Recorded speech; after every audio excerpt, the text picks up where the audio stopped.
How's it going, everyone? Tim here, TRD Adventures. Hope everyone's all well there. As always, thanks for tuning in. Much appreciated. So what do we got here on the bench today? Well, I'm just doing a little shock maintenance, cleaning up, rebuilding a few shocks I already had, and putting together a new set of shocks. I'm building and doing some maintenance on some modified Traxxas 2660 big bores. This is always one of my favorite shocks to use, and I do use them quite often. And people do always seem to be curious on how to assemble or how to make some 2660 big bores, what all it takes and stuff like that. So figure go over all the parts needed here to assemble a set of Traxxas 2660s with the Losi Mini T spring mod. I'm ready for, some comping or anything like that. Let's go over what all we need. So first off, we need 2 bags of Traxxas 2660 big bore shocks. Each bag comes with 2 shocks, so we need 2 bags for a full set of 4.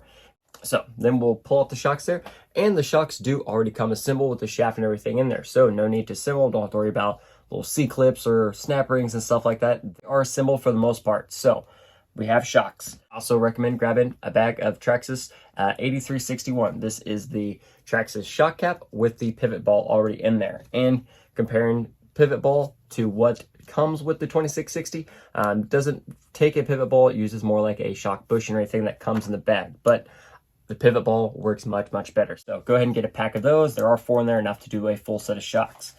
Next up, you'll need some springs for the Mini T mod. And my go-to here generally is always the Losi Mini T LOSB 1117.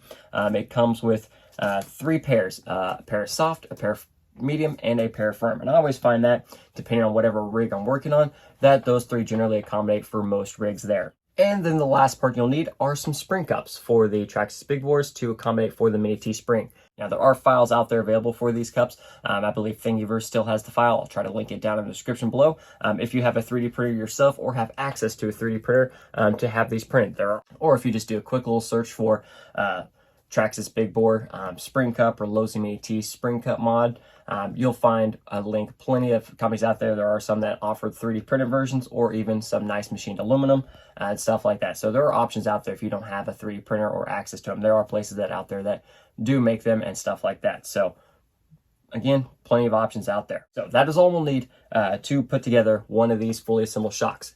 And when it's all said and done, the eye-to-eye length here on mine is about 82, 83 millimeters eye-to-eye length. So let's get started. So for mine here today that I'm building here on the table, I'm going to use the preload spring cup versus the no preload spring cup. And quick little visual differences here. We have the no preload, which obviously no preload on the spring. So it's going to put you more in a droop setup versus a preload spring cup there. So I'm building this new set here with the preload spring cup. So in addition to those, also grab you a nice pair of shock pliers and a shock oil of your choice. Today we're using some Losi 50-weight oil. That's just my shock oil of choice for the most part. So simply we're going to go ahead on the shaft there and we're going to spin off this rod end here. The rod end off and everything like that. Next we're going to go ahead and take whatever spring we're using on here. So I'm going to go ahead and slide the spring on just like this. And then I'm going to squish it down a little bit. We're going to go ahead and take our spring cup. We're going to get it on there in the correct orientation, slide it down, hold it just like that. We're going to go ahead and grab the shocks again and spin the rod end right back on.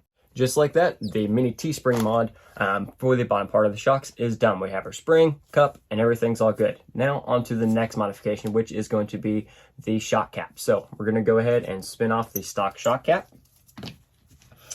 And when you have your the 8361 shock caps, they do not have the bladder in them. The bladder is in the stock shock cap. So you go ahead, just very gently, don't use anything like super sharp, something dull generally so you don't accidentally tear or anything like that.